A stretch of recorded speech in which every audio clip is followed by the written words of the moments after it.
horrifying experience at a bus stop. r/true scary stories. Hey Reddit, this is my first time posting on this site in years. For context on this story, I am a 19-year-old girl residing in East London. 2 weeks ago, I was on a night out in my town, which I won't name. However, it is on the eastern outskirts of Greater London. It was a cold Friday night in early May when I began to walk home. By this time, I was heavily drunk and had split off from my friends, Sanya and Marcus, who were also blackout drunk. They took the Elizabeth line to get home to their university digs in Harrow. So, I was left all by myself. As I began to walk to the bus stop, which wasn't far from the club, I noticed a tall, skinny man with his head in his hands, sitting on the red plastic bench at the stop. I couldn't see much of his face as it was obscured by his long, dark brown, messy hair. I sat down on the bench, furthest away from him because it was around 1 a.m. The area was deserted, and honestly, this guy was giving me the creeps. He was wearing a dark brown leather bomber jacket, green cargos, and a Mayhem band t-shirt. I sat and waited for the bus for around 5 minutes, scrolling through TikTok, when suddenly my focus was interrupted by the sound of sobbing coming from my left. I turned to see the man, head still in his hands, sobbing uncontrollably. I glanced at the man several times before making my decision. I scooted over to him, put my hand on his shoulder. Keep in mind I was still in my drink-induced, confident, sociable state. He looked up at me. Admittedly, I thought he was quite handsome. That was until I was hit by his breath, which was a foul stench, a mixture of cigarettes, vomit, and tooth decay. He had thick, furrowed, dark eyebrows, short yet unkempt stubble, tears rolling down his face. I asked him, "Hey, are you all right?" At this point, his facial expression changed. He let out a loud smoker's cough, covering his mouth with his elbow. Wiping his tears away with the same elbow, he looked me in the eyes and simply said, "I've heard a lot of people."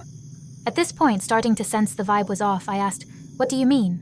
I felt the alcohol starting to lose its effects on me. I regretted interacting with this man at all.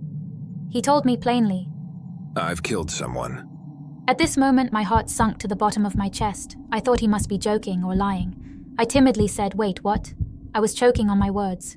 He went on to confess to me that he had killed a 17-year-old boy after arranging a gay encounter with him over Grindr. He told me that he stabbed the boy in the neck with a screwdriver before burning his body in the woods with lighter fluid. I stood there aghast at this sudden confession. When I saw the headlights of the night bus approaching in the distance, without hesitating, I boarded, tapped my oyster and looked back. He did not follow me on. The bus doors slammed shut. I ride the bus, only for around 4 stops before reaching my house. As I step out from the bus, I look to my left only to see a dark figure with long dark hair running towards me down the street. I book it towards my house, shove the key into the lock before slamming the door shut and screaming for my mum. That night I dreamt of the encounter in vivid detail, and the following night, and the night after. However, as the nights went on, I would see the act of murder in his eyes, as if it was a projection. The dream would pause as he looked up to me, and the pause would be longer each night, seeing more vivid details reflected from his dark green eyes. The dream stopped around a week after the experience, but I was left deeply disturbed. What unsettled me the most was his voice, robotic and deep, sounding almost distorted as I dreamt of him more and more. My last dream was on the night of the 11th of May, a Saturday night. I was awoken to complete paralysis of my body. I heard as clear as day from across the room.